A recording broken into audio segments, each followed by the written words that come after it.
Hello, hello. People are starting to filter in.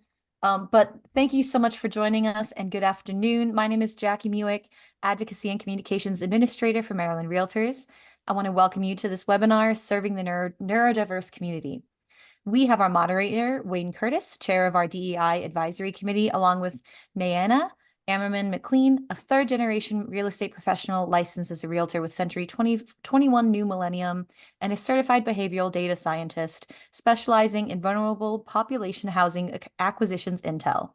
In this webinar, part 2 of our DEI advisory group Serving Clients with Different Abilities webinar series, we will discuss the best practices for assisting neurodiverse clients in the home buying process and selling processes. This webinar will be recorded and sent out to all attendees after the conclusion of the webinar.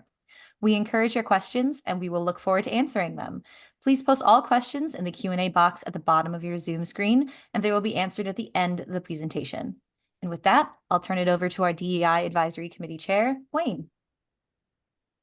Good afternoon. My name is Wayne Curtis, and as Jackie just told you, I am Chair of the Diversity, Equity, and Inclusion Advisory Group at Maryland Realtors. It's my pleasure to welcome you to part 2 of our Serving Clients with Different Abilities webinar series. If you are just learning about the fact that there was a part 1, the first version will be available, or it is available currently, at the Maryland Realtors YouTube channel, as this one will be at the conclusion after our staff has a chance to sort of process it and get it up and posted. So you'll be able to access it over and over again and see the first one if you missed that first one. During our last webinar, we talked about best practices for serving clients with different physical abilities. Today, we will discuss the best practices for assisting neurodiverse clients in the home buying and home selling processes. Realtors are generally aware that April is Fair Housing Month, but April is also Autism Awareness Month, and so it is especially appropriate that we address this topic today. So what do we mean by the term neurodiversity? Neurodiversity describes the concept that people experience and interact with the world around them in many different ways that are an integral part of their humanity. There is not just one correct way of thinking, learning, and processing information about the world around us. As realtors, we make it easier for our clients and for ourselves if we take a moment to learn our clients' preferences and present the information we provide in a way that the client best receives and processes that information. Buying property is stressful enough without having your realtor force you to adopt their way of absorbing what is going on in the transaction. We are delighted today to have with us Nayana Ammerman McLean. As you heard, she is a third-generation real estate professional licensed as a realtor with Century 21 New Millennium, and a certified behavioral data scientist specializing in vulnerable population housing acquisitions intel. A very impressive title. Nayana, thank you so much for joining us today. Why don't you tell our audience just a little bit more about you? Thank you, and thank you for having me. So as Wayne just explained, that is my certification, which is probably very, I would say, less about what my life really looks like, and I appreciate the compliment saying that it's impressive. So as he mentioned, I'm a licensed realtor with Century 21 New Millennium, and I've been practicing for about, I believe, 11 years now in the sales space, but practicing in housing for over 25 years, specifically in vulnerable population housing. So a lot of folks ask me, what does vulnerable population housing look like? Well, that will be anything that is pertaining to the stay, the comfortability, or as the COMAR states, a home-like setting for individuals that by any means of the government would be determined to be vulnerable. So those individuals who may be part of the LGBTQ plus community, we know that a lot of times housing becomes a challenge for this community. Those who are victims of human trafficking, I mean, it spans from anywhere to the aging population to those with diagnoses. And so that's a part of why we're here today, to discuss how that translates into the work that we do. So what does DEI mean to you in terms of neurodivergence in particular? Because DEI unfortunately has become a lightning rod for some criticism, and the real takeaway is that DEI is about all kinds of vulnerable populations, as you know. I mean, it's not. Some people feel like it is based solely on race or ethnicity, but there's so many more populations and parts of our culture that really are served by the principles of DEI, and those who have different physical abilities or different mental abilities are also very much a part of this, and about how, and we make our lives so much easier if we take that into account. So particularly in terms of neurodivergence, what does this look like to you? So what that population would typically look like, myself belonging to the population, I've been diagnosed for over, let me think, 13 years. Wow. So having, my mom tells me that she wasn't surprised at all, but coming from a generation where that just wasn't something that you did to go and get the assessment and all of that. So my diagnosis is attention deficit disorder. I was diagnosed prior to it becoming attention deficit hyper disorder. So I don't have the hyper presenting, but definitely the attention deficit. So now that we know that the spectrum is not what it used to be before everything was on a spectrum, now that's been opened because we're realizing that myself also having my younger two children are called 2E. So that's their diagnosis. It's 2E, twice exceptional. So meaning that they are heightened in intellectual abilities, but then challenged in others. So for them, it would be socially challenged. For others, it could be physically, they use language challenge sometimes or different. It just depends on who's saying it. And we'll talk about that also. But in this population, I always remind folks that when you talk about DEI, this is just a term that was born out of folks trying to just compartmentalize and bring a concept and ideals together, which is very appreciated. And I know that now with the politics around it, because of course, everything is going to become politics. But believe it or not, I tell individuals all the time when I'm talking to them, and they may not have a diagnosis, but I'm looking at them and I'm thinking, I really don't think very different from a lot of people. So my diagnosis, for example, and for those of us who are on this call who are dealing with housing, we're realtors. Well, how many of us have had experiences where we have a person who says, wait a minute, slow down. You are giving me too much information. You're just hitting me with all of this and I cannot process it. That's them simply telling you, this is not how I can process or consume information. So for me, I know because of my diagnosis, I'm a lot more intentional about it. But there are individuals who have absolutely no diagnosis and probably never will, but they think different. And especially when you add stress and uncertainty to that element, and money and high stakes and risk, all of these things send the mind into a different space, a mind that could be said normal. So we're a lot more alike than we are different. And much the same, doesn't it sound familiar when it speaks to race and other differences? Absolutely, and I hate the idea of using the word normal, because I think the more we learn about ourselves as beings, the more we realize that anything that was considered quote normal, it was really just one group of people putting their norms and their what they felt onto everybody else. I'm just curious, the lack of diagnosis, is there any statistic or is there any supposition as to roughly how large a portion of the population remains undiagnosed? Well, I don't have the data in front of me, but I can definitely tell you I have it in my database. And it's broken up, of course, into not just, like, for example, for attention deficit disorder, that that data is a lot of times a part of other data because it's a part of other diagnoses sometimes. So it could be that presenting with OCD or that presenting with depression, or, so you would have to go in and kind of extract that data. So it is easy to do in some instances, depending on the population that you're speaking to. But like as it pertains to housing, that's something that almost shows up more often than not, because it also shows up in moments of crises. So most of our work is around dealing with and resolving a crisis. Even when this person is saying my life was perfect and I'm looking to sell my house, or I'm looking to rent or to buy, or even an investment property, it's still going to create a sense of a crisis, even if it's a silent, smiling one, as I call it.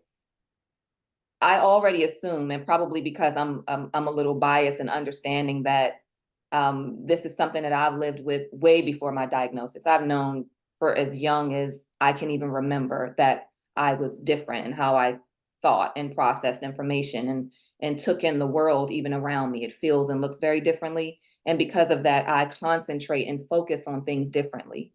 Um, so when you're explaining to a client, our presentations, we tell them I'm here to, we want to make them feel comfortable.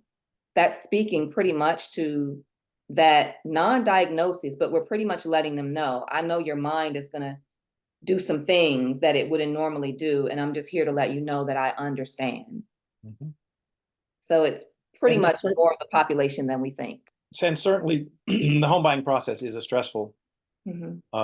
and that's going to be a trigger perhaps for some of these people who may not know themselves or know that they have a diagnosis that would be compatible with that. So, excuse me. Can you describe a bad day managing neurodivergence? A bad day managing it. Oh, sure. So that would be, and is this in real estate, right? Specifically in real Well, estate? specifically, I mean, I'm thinking particularly of things that, especially for someone who, I'm assuming that it is unusual for someone to have been diagnosed and to be available to go and sit down with a realtor and say, just so you know, I have this diagnosis and here's how I like to process things. I'm assuming that there's a stigma, that there is some sort of reluctance to do that. And so I guess what I'm looking for are things that a sensitive realtor who is open to this kind of situation might look for, as like, just to realize that, okay, the client's having a bad day and maybe I need to just relax a little bit, slow down the flow of information, and you know be the empathic and sensitive and compassionate person that I think we all like to think of ourselves as being when we're helping a client find a home. Sure. So what you mentioned about the sensitivity. So a bad day, I would say, well, let me speak to the stigma first before I answer that question, because you are spot on. There's so many stigmas around so many things. And for sure, neurodivergence. I think that with Elon Musk and other individuals who are more well known, folks are starting to kind of map it to say, okay, that's what this looks like, and this is here, and this personality could show up this way. So they're getting an idea of possibly what the personalities and challenges might be. But when you're speaking with a client who, for example, when I'm looking through my own lens, because I can only look through the lens of how I manage my own diagnosis, and Mhm. even as a parent, thinking of all the different things, a business owner, a parent, daughter, sister. So those things, and knowing that I still have obligations and responsibilities, I try to approach them as slowly as possible, because I know that for me, a bad day would be someone who didn't take the time to say, I'm sorry, I didn't, are you busy right now? It's those simple gestures. So let's say the phone rings, and I always tell, whenever I do a training, I always tell individuals, find out first how a person likes to be contacted. For realtors who are listening, that will set you apart from so many realtors and just businesses in general. For many of us, we have multiple different, things going on. If you simply ask that question, it makes the person sit back into themselves and say, that's a good question. And so we do it sometimes. We say, oh, I always do that. That's in my questionnaire. But when you ask it and you slow down and you really lean into their response, they may even tell you why.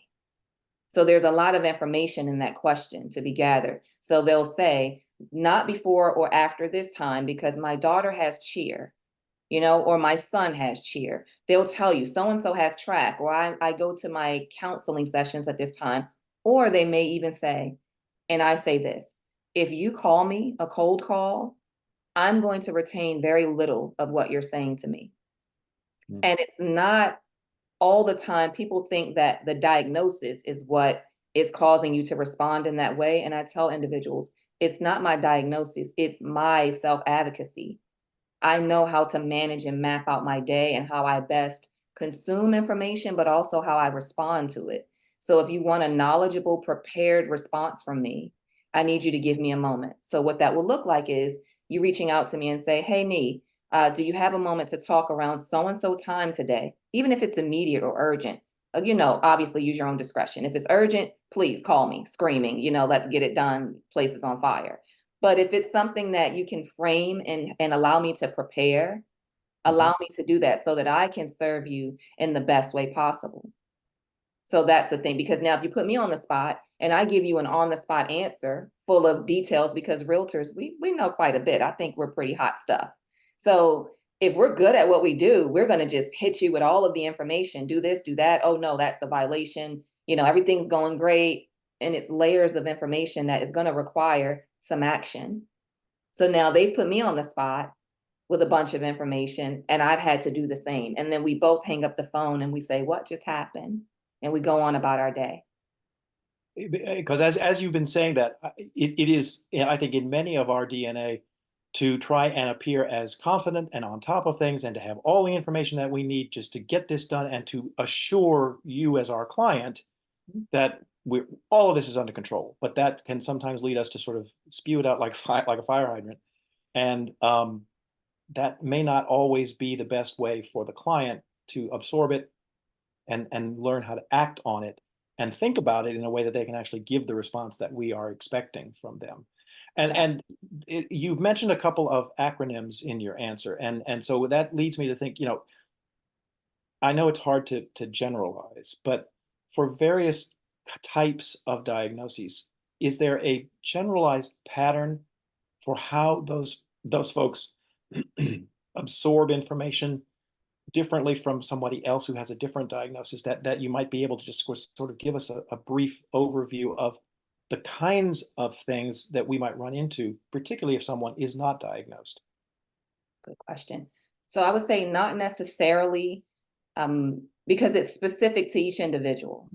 So it's almost like when you're like just asking anyone, like I always try to approach everything as assume that everyone, okay, so let's go back to the speaking advice. When people say picture everyone dressed differently, we'll say, to be appropriate.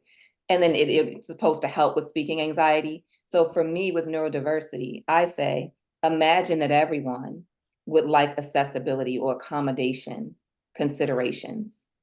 And that way, it always makes me slow down, even if they seem to have no request or no need for these accommodations. I'm still going to assume that it's just the standard, but it's not going to be, a person with ADD needs an email that has the link embedded at the top, because I may say I need it at the top. Someone else may say I need it at the bottom or in the middle.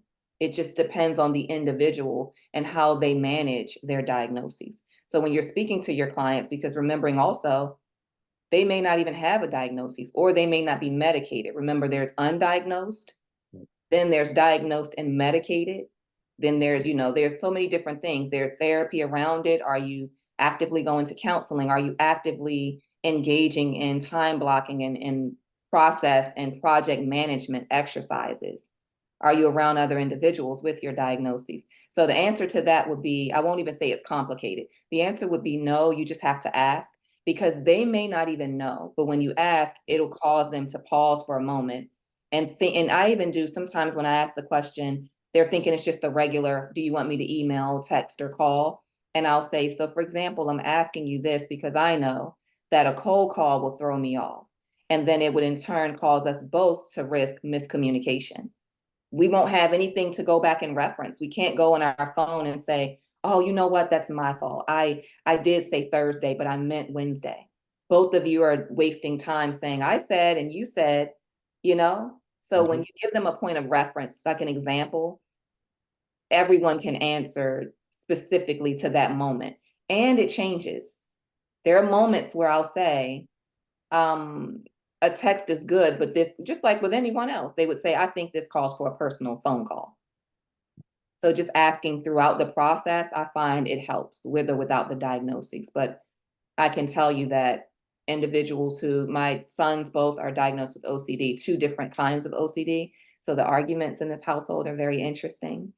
And I'll say that the way that they process information and even go about their days, the way that they prepare for school, totally different. They're night and day, 13 and 10 nonetheless, but very, very different in how they need to receive information, both straight A students. So what I'm hearing from you is that it's not just the initial question, how do you want me to contact you? And if there is a better way to introduce this into a conversation, especially say if someone is not diagnosed and may not be completely aware of their own issue with information, but just through their life, they understand that okay, I don't necessarily process things the way that most of my friends did. Is there a way to ask the initial question that may bring that up, or a way to continually keep that in the conversation so that you're aware of things as things change? Absolutely a way to keep it in. And I prefer keeping it in the conversation throughout the process. So I may say, how are you feeling this week with communication? Are you feeling a little overwhelmed? Sometimes I know around this phase of the process, because we know as realtors, we know when things get a little anxious. Usually, like I'll say when we go into contract, for example, I might say, okay, this particular part of the transaction, it may make you feel a little overwhelmed because I'll be requesting a lot of things from you. As opposed to when they're working with the lender in the beginning, they kind of know what the lender needs. And so they're just sending all of those things along, the taxes, they're asking for that standard list. Typically, you're good to go. Unless something glitches in the process, you don't have to send a ton of things to the lender off notice or out of notice. But when you go under contract, as we know, things get hectic. The lender may start requesting things or have questions. The title company, the communication starts to do a lot of things. And so I'll tell them, just to give them an idea and to frame and prepare them, because I find that with this diagnosis, I work best in spaces of preparation. And my mom taught me this. She's also in sales. She's a realtor. She retired from Neiman's. And so she would tell me, Niana, you have to ask any question that is going to give you an idea or to be able to visualize where you're going to be in this process, what this is going to look like. So I'll tell them, this might get a little hectic, or it may feel like it's hectic. I like to say feel like, because if I say get, they're going to automatically feel like it's definitely going to be that. And so I'll say, let me know at any time. I'll check in with you. And I do. I'll say, how are you feeling this week with communication? Do you want to just back off of the calls or the text and you want to opt for emails? Because emails a lot of times are less immediate. So when your phone chimes with a text, that can make you a bit anxious. So sometimes an email is better. So weekly or throughout the process, I'll ask, are we still good with text messages, or you want to try out a little bit of emailing? And I always get varying responses throughout the transaction. Rarely does a person say, yep, same way straight through the process, because the stress levels fluctuate. Right. And that you don't know what factors are going on in their other parts of their life, which Exactly. may be, even giving you more stress than the real estate transaction itself. Exactly. Are there special tools or considerations for accessibility that can help us provide the best service to our neurodiverse clients? Yes. So believe it or not, the good old text messaging, that's a tool that I'll never let go of. It's the best thing ever. I would say, and I'm not in any way endorsing any software or brokerages, so that's my disclaimer. But I'll say that when it was HomeSnap and now Homes.com and RPR, those are two things that I find, and even with Bright, they're doing some wonderful things, like aesthetically, because I'm really big on, I grew up in a print shop. My dad owned one, so I'm really big on aesthetics and like the colors. I need them to, not be irritating. And so with HomeSnap, now Homes.com, I like that. And I don't know if this is intentional, but I feel like it's designed with accessibility in mind, because even when I'm consuming information on a website, if someone sends me an email, or if it's not hyperlinked properly, or the font is off, and I'm having to focus in too much on what does this say because the font is just not a good selection, I'm not going to read it, and I don't want anything to do with it, because it brings about, I don't have anxiety, but it definitely brings about irritation. Mm. And that will throw my entire concentration off. And I'll come back to it. I'm not a quitter, but it will definitely make me put it aside and come back to it. So homes.com, I really love, because it allows me to send my clients properties right to their phone instead of them having to go to their email. I can send it right to their text message, and then they can just click the link, open it up, and they tell me what they like, don't like, or they can double tap it and say they like it or not, or reply. I tell them, you don't have to reply to the ones you don't like, but if you do like something, that'd be good to know, because it helps me to, kind of like machine learning and data science, it helps me to formulate what you like. So now I'm getting more and more information, so I know what not to send you based on your previous likes or dislikes. So homes.com for sure for me, and RPR, because it makes me look even more polished and pulled together and on the spot. I like on the spot when it comes to certain things like comps. Right there while I'm in a property, I can go to RPR and pull information that I know is aggregated from Bright MLS, and it allows me to send the person even their comps right there on the spot. So they can make a decision, or it assists them to make, or in making a decision based on what it's saying in the comps. So they'll say, yeah, write the offer. Yeah. So what it's sounding to me like is that this is really an ongoing process throughout the various phases of the transaction, and it's for us to be constantly checking in with our client, especially if we have seen some evidence that perhaps at various times we weren't providing information in a way that was the way that they absorbed it optimally. But just to constantly check in and just make sure that as we go through the process, as the process changes, as the level of stress in the process changes, we're keeping in touch with their level of anxiety and how they are structuring things and how they are absorbing things. So is that sort of, since you are familiar with that and have grown up with that, is that sort of your superpower, or is there a way that those of us who are new to this concept and who have never really had to think about this before can make ourselves, a little more open to understanding and sort of sensing what is going on with our clients in ways that we perhaps never have had to feel like we had to before? So only for my fellow realtors will I answer this question. Yes, that is my superpower. And I feel like anyone can embody that, because all it simply is, it's almost like how algorithms work. The more that, and you don't have to be hyper alert, are you okay? Is it, you want me to text this week? It just becomes very organic. And so the person becomes very comfortable. They share a lot more of what they need and don't need in order to make the process and or the transaction successful. They tend to tell me when they need to back off instead of runaway clients, where a lot of times they're uncomfortable telling you something happened and I'm just not ready to do this anymore. I need to wait a little longer. I don't typically have things like that to happen to me, or going to tons of properties and the client never saying, or you never have an idea of what they like or don't like. I know pretty much when we go to a property, this is it. And I would never tell them that, because you don't want to creep them out. I let them do all of the walking and talking and all of that. But I just about know with that superpower, because I've already been locked into them. Because for me, the way that I process the world around me, I'm very sensory sensitive anyway. So even if you were to start clicking a pen right now, that would drive me absolutely mad. You're in a conference or a meeting and the person next to you is just click, click, click, click, click, click.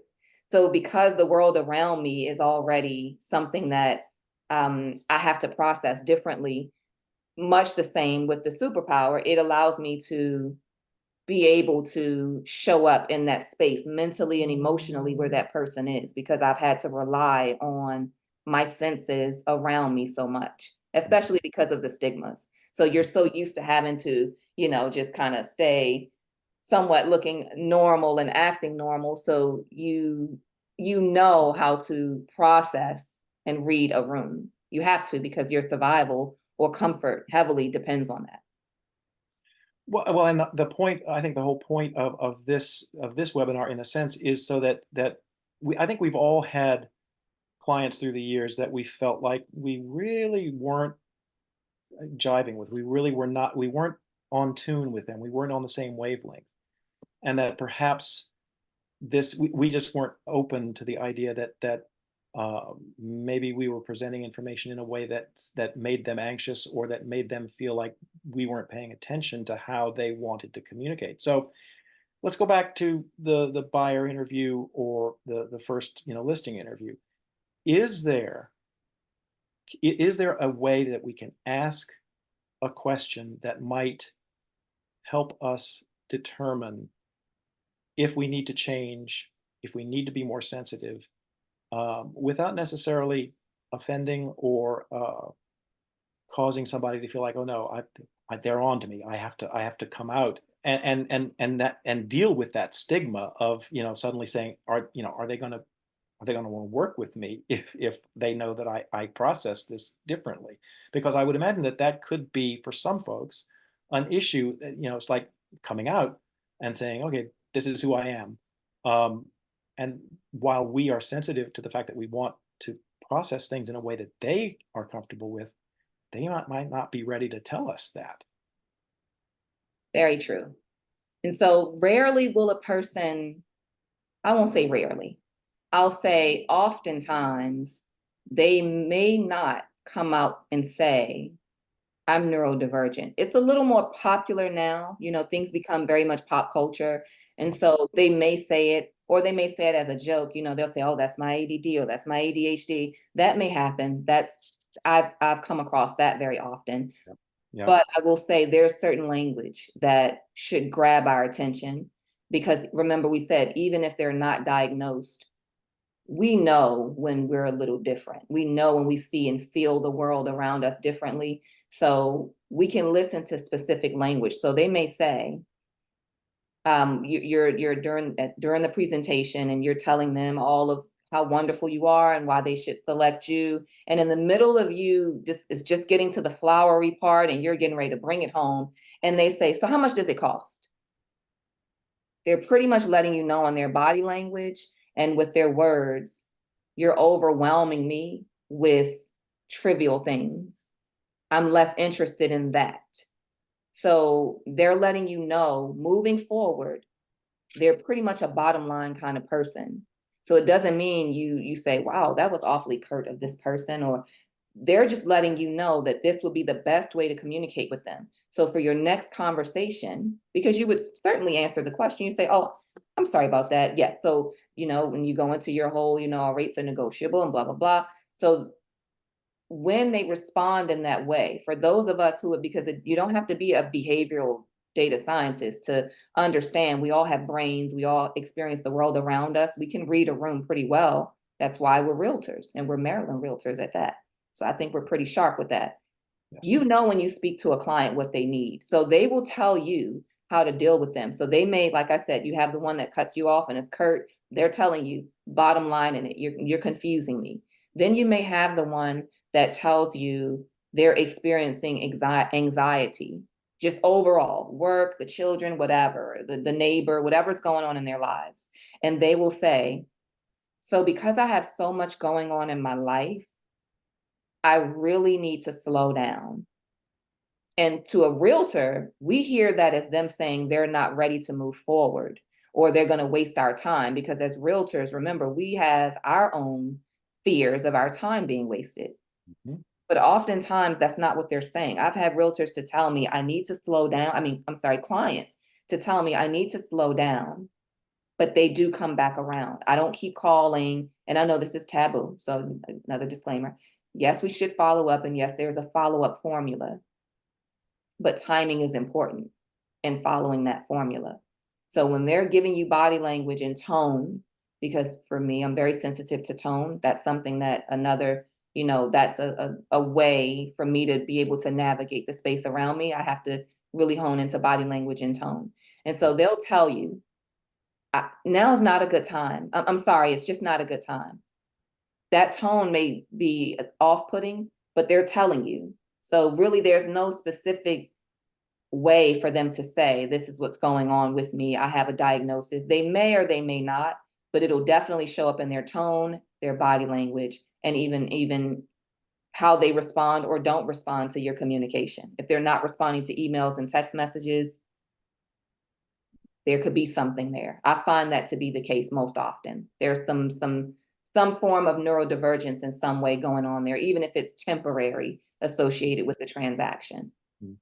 And as I was listening to your answer, I was thinking that not only are we sometimes more interested in finding out whether they're urgently moving forward now so that we can spend our time on them, but that we, as realtors, tend to view our business as pretty much an extension of ourselves, and that our egos can sometimes get involved, and we can misinterpret that kind of hesitation or that kind of needing to slow down as a rejection of us, and that we need to maybe have a little bit thicker skin, that, you know, maybe it's not always about me. Maybe this is their need, and have a little bit thicker skin, you know, until somebody actually says, I just don't think that we're capable of working together. It may just mean I need you to back down a little bit and change the way that you're dealing with me, because I really do want to work with you, just not on your speed or on your timetable, or that I need a little longer to process what you have just told me, and not take it quite so personally. Do you think is that accurate? I could not have said it any better. You said that almost like you are a neurodivergent individual. I Not think that you're on to I'm, something. but who knows? I mean, you know, who knows? I, I think one of the things that this discussion that's been going on in the greater society, and that this discussion hopefully will help as well, is that just to have a greater realization of the fact that we don't all look at the world the same way. Each of us is trapped inside our own heads, and our reality is in there, and that we all process it and focus on it and interpret it in different ways. And we just need to realize that sometimes it's not all about us, and just be a little more sensitive to the people that we're working with and trying to help. I think all of us got into this business to help people in some way, and that we need to just focus on that more as the way that we need to go about doing our business. And I think we'll get along with people of all neuro capabilities a lot better if we can just chill a little bit. Is there anything else that you'd like to add, or that you think that you need to add to this before we open it up to the questions that I see are already on our screen from our audience? I think that's it. The last point would just be to say, a lot of referrals roll in from this, because of course, as realtors, I know we want to know, like, what is this doing for my money? When folks feel that you're a safe space, I've gotten so many referrals. It has definitely opened, because I'm 100% referral based anyway, but it has opened up my referral network in a different way that I didn't even know existed. So those same clients that challenged me even to slow down or speed up, even, because sometimes they'll tell you speed up depending on what their things are. They send folks my way all the time. Folks that don't even they're not even looking to buy all the time, but like a relationship that I can help with my preferred lenders. So it makes me look good, because I'm able to send them to a title company that I work with, or lenders for various real estate services. So it's a lot of referrals in it also.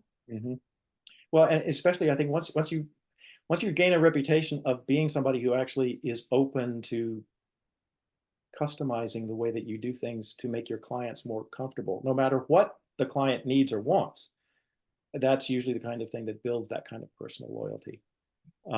So I'm looking at the Q&A, and Tanika says, thank you for this topic of discussion. I am undiagnosed but present as ASD, high functioning, and I'm a realtor. So thank you for sort of coming out, Tanika. We appreciate that. Cheryl Abrams has a question. Do you have a client intake form with questions for buyers, sellers that assist you with deciding which business practices, i.e.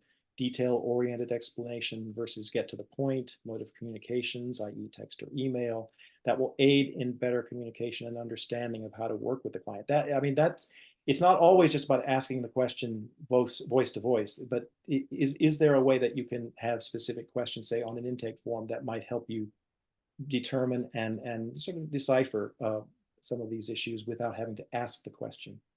Yes, I do. Excuse me. So, and with that intake, like I have the standard intake form, and then I've incorporated some of those things. I've baked it in so that it doesn't feel so um, like I'm teaching the state certification, which I do, but I don't want this to feel like an intake form for an assisted living facility or a correctional facility client. So yes, I do. And that's a very good question, because a lot of the answers that come out on that form, when I look at it, it's almost like it illuminates exactly how I can start out working with this person, and it lays a blueprint for me even along the process.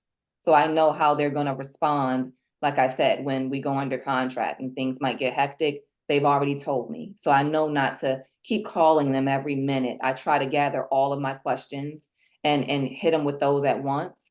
Or on the other side of it, where they might say, I need my stuff to be spaced out a little. I ask that question. Would you rather all of your information at once, specific to the phase that we're in, or would you rather we space it out? And do you need it to be consumed in text to read? For me, that's how it has to be. A conversation, I do retain information during a conversation, but it's with a different purpose. It's like I said, for me, it's to gather body language, tone, things of that nature. And I remember that. And then, but when it's something that I need to act on professionally, it has to be in writing, and preferably not yellow hyperlink text. That's for whoever's using yellow. Please stop it. Okay. Sure, I'll ask another question. Can you recommend a book or a podcast that goes into more detail about the subject? Your information conveyed today is spot on, and she thanks you very much. Thank you. And I'll have to email it because I don't want to, it's in my phone. I do a lot of audiobooks, a lot. And I have two books in specific, but they're really good. I'll email it out to you guys. Or I'll email it to you, Wayne, and then you'll Okay, get it out to them. Okay. that And it sounds really helps. Yeah, these two books. Okay. that's all the questions that we have from the audience. Is there anything in, sort of in wrapping up, because we're at about 45 minutes now. Is there anything in wrapping up that you feel we haven't touched on yet that you would like to touch on, or that you think needs to be explained a little further, or just anything that in closing, you'd like to sort of give one last parting bit of wisdom to the folks who are here? We've had a very steady and consistent audience throughout. The numbers have not varied much throughout. So I think people are getting a lot of information that hopefully will open some minds and make things a little bit easier for them in the future in their business. So the floor is yours. What would you like to add to put the cherry on top of this ice cream sundae? Last point, I would say, as it pertains to your real estate business, I get a lot of questions from realtors new realtors, so friends and family members and colleagues who want to go into real estate, or as they say, get into real estate. And I'm like, well, where do you want to get in? It's such a big, beautiful industry. But as it pertains specifically to brokerages, you definitely want to they always ask me, what questions do you ask a brokerage? And I'm like, well, the questions are pretty standard. They're the same questions, the answers that you want. What's your split going to be? Is there a desk fee? Blah, blah, blah, blah, blah. All of that stuff is like great. But for me, like I said, because I have to rely heavily on the world around me and how I can navigate it. And for me, navigating conflict, that's such a dirty word in real estate, but it's a word that we really have to get comfortable with. Navigating conflict in real estate, and for your clients, but also just within your brokerage, and making sure that you are affiliating with a brokerage. Like, I know for me, and I won't say the name, even though you said in the introduction, I will not say it attached to this statement. With my brokerage, for me, it's a breath of fresh air, because we have admins who know how and when. And I always say, in the world of neurodivergence, it's less of the what, it's the how and when. Like, the what is almost like, you're not really harping on that so much, but the timing and the tone is so very important. And so it helps with retention. If you would query most realtors who leave brokerages, and not to say this has been the case for me, because I've had great relationships and still do with all of my past brokerages. I love you guys. But I will say that a lot of realtors, they leave because they don't feel seen and heard, and they don't feel that the tone and the timing is right.